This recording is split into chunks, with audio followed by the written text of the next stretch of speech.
Good morning po. Ano po? Dito po si Doc Joseph Tay. Itatanong ko lang po ang problema ko sa pag-ihi. Dahil may beses po na gustong-gusto kong umihi. Habang umiihi ako, ano po naman, bago po matagal po ako ihing-ihi na ako. Meron pong beses naman na umiihi ako, bigla po namang napapatigil yung pag-ihi ko, gustong-gusto ko pa pong umihi. Yun po lang. Ayun.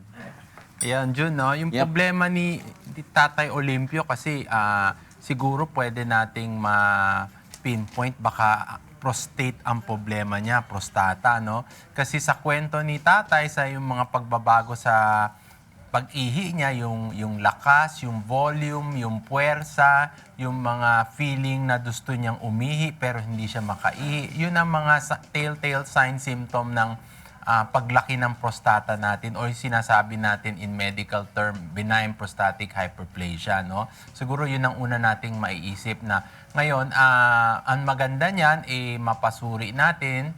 Pwede natin ma-rectal examination kasi yun ang pinakaunang examinasyon na ginagawa natin para ma-determine natin kung gaano kalaki ang prostata, no? Tapos ma-describe natin kung meron man makikita tayong mga finding doon sa prostate na ma-evaluate natin. Then, pwede tayong magpa-prostate ultrasound para ma-measure natin yung volume tsaka yung laki ng prostata. Kasi sinasabi natin, June, dati kasi ang measurement is 25 to 30 grams, no?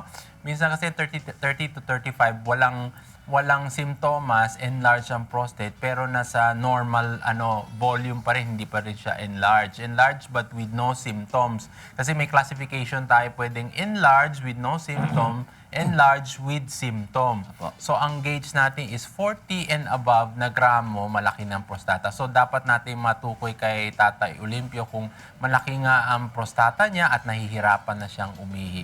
Now, kung ganoon may makikita tayong finding sa ultrasound, titingnan natin kung pwede pang medical, masasalba pa ng medical, or kailangan na ng surgical.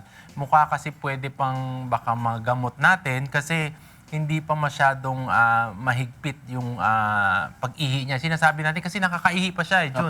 Pero konti lang. So, hindi pa niya kailangan magsonda. So, may chance pa siya pwedeng magamot natin. Okay, depende na kung gaano laki ng size ng prostate, pwedeng single treatment or dual treatment. Okay, then surgery will just try to evaluate. Pero Doc, Okay? may mga cases na hindi talaga nakakaihina yung pasyente. Oo. Kasi ibig sabihin, Diego, too tight na yung sphincter, meaning yung kwelyo kung saan nagko-control yung pag-ihi natin. Tsaka yung prostate niya, masyado ng malaki na naka-obstruct So very na. dangerous pag nangyari yan, no? Hindi, pwede pa rin siya, very dangerous in the sense na magre-retention ka, hindi makakalabas yung ihi mo, then you get infection, reflux. So pag nangyari tapos, ito, malalagyan ka ng sonda. You recommend ka agad for surgery ka agad?